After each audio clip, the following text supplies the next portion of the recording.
Good morning and happy Friday, everyone. Welcome to the Joy Business Report. Coming up this morning, Ghana's economic program with the IMF to be submitted to Parliament for scrutiny and approval. We have details coming up. Also, decision by Bank of Ghana to prohibit distribution of dividend to bank shareholders, a good move that will cushion banks. That is a view of senior finance lecturer at the University of Ghana Business School, Dr. Benjamin Amwa. We'll hear from him. And board chairman of GMPC, Freddie Blade, defends decision to allow Petro SA have 7% shares in Jubilee Oil Holding Limited.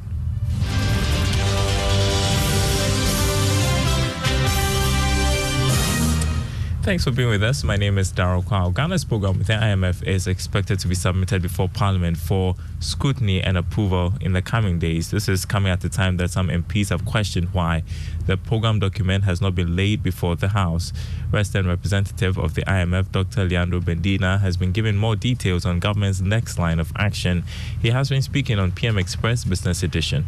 My understanding is that a memorandum will be prepared by the government of Ghana and will be sent to Parliament, mainly explaining that a new financing from the IMF has arrived and how this financing will be used. Let me tell you that if we remember the presentation of the budget in Parliament, I think it was November 24th or around that date, the minister expressed that the government was in discussions with the IMF for support. This was presented, it was discussed in the context of the presentation of the budget. And then, as part of the prior actions, the Parliament has actually passed certain revenue measures. So in that sense, the Parliament is well informed. You had Dr. Leandro Medina, he is IMF resident representative, and remember to catch a repeat of that conversation this morning at 11 on the Joy News channel. A senior lecturer of finance at the University of Cape Coast Business School, Seram Kawo, has said that transparency and effective communication will be key in inspiring the needed confidence during and after Ghana's 17th IMF program. According to him, the lack of clarity in communicating government policies contributed immensely to the dip in confidence in the economy. Mr. Kaur further called on government to ensure transparency. He has been speaking on Joy Business Social. There is one condition that is saying that policies must be properly communicated. So government should have a communication strategy that the policies that they have must be communicated to the stakeholders, Ghanaians, businesses, and other agencies that are working in the country. And so, but what we need is transparency. You had Seram Kao, senior finance lecturer at the University of Cape Coast Business School, speaking on our weekly online engagement show, Joy Business Social. Now, the CEO of the Ghana National Chamber of Commerce and Industries, Mark Bedu-Abuaje, is asking government to use a media budget review to present some policies that will bring relief to businesses affected by recent taxes introduced under the IMF program. He maintains that businesses will be looking out for some mitigating measures from government to protect their operations from the harsh economic conditions. Mr. Bedu-Abuaje says government must work to restore confidence as the country implements the IMF program. Now let's begin to think about the mitigation measures from the conditions that will be coming to us. You realize that there's a lot of difficulties ahead of us, and these things are going to impact on the activities of businesses. So businesses thrive in a certain environment. We are hoping that with this IMF deal, inflation will come down. With this IMF deal, the cedi will gain more and be strengthened against the major trading currencies. With this IMF deal, the central bank will respond positively by reducing the policy rate, and the lending rate will also come down. The private sector is ready to take up and expand. If all these things that I've spoken about, all these conditions are favorable, that is where the economy Mark Bedu-Abaji, Chief Executive of the Ghana National Chamber of Commerce and Industry. Now, Senior Finance Lecturer at the University of Ghana Business School, Dr. Benjamin Amwa, has said that the decision by the Bank of Ghana to prohibit banks from distributing dividends to shareholders to help meet recapitalization plan is a good move. Reacting to the directive, Dr. Amwa said the decision will help restore stability and help banks to withstand financial shocks in the future.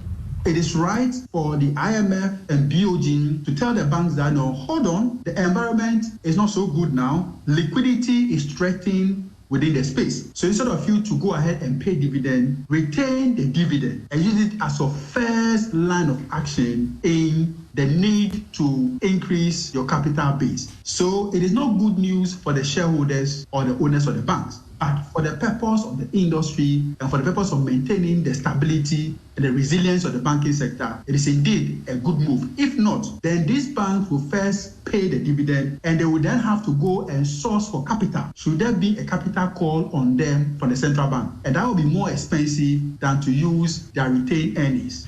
Dr. Benjamin Amwa is Senior Finance Lecturer at the University of Ghana Business School. The board chairman of the Ghana National Petroleum Corporation, Freddie Blay, has been defending his decision to offer some 7% shares in the Deepwater Tunnel Oil Block to a South African firm, Petro SA. According to him, Petro SA is already a partner in the disputed block and therefore has legal rights to take part in any share acquisition by their former owners, Anadako. Freddie Blay was speaking to journalists in response to calls by some 29 civil society organizations for the president to sack him. Interested. There's definitely a disagreement over it. And it started 2021. They still knocked down doors. Indeed, let me admit before you, the media, that the minister had already told me that no, we will not do that. I says, well, it is a difficult situation. In that case, deal with the minister, your counterpart in South Africa. And why I deal with the South African chairman and so forth over it? So that it's an America. Because after all, we are all shareholders of the DWT share structure of the oil. Now, over several months, it's not happened. So I proposed that in that case, instead of them going, they said, they were telling me they were going for arbitration. And I proposed to them that please, instead of going, let's talk about it. But 7%, let's say 50-50, 3.5. Freddie Blay is board chairman of the Ghana National Petroleum Corporation. You are listening to the Joy Business Report. Teleshopping has been a solution to many businesses to thrive. In Ghana, the space is regarded as cost-effective and one that brings comfort to consumers. Now, let me tell you the story of Ghana Store, a Ghanaian teleshopping company that brings advantage of teleshopping to the everyday life of Ghanaians and bent on creating employment. Here's more.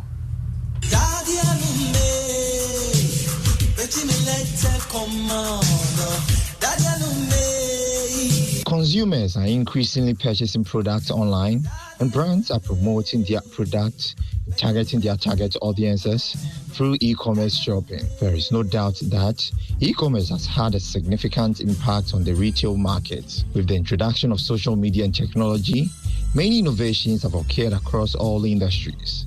As consumers are more accustomed to shopping at home, they are looking for experiences where they can preview products without leaving the house. Ghana Store is one such teleshopping company in Ghana that allows e-commerce to market products from different sectors. Ghana Store is currently a new company based in Ghana, and we sell home appliances. Mostly we deal in cookwares. We have our expensive cookwares and the normal cookwares that we have in our normal homes.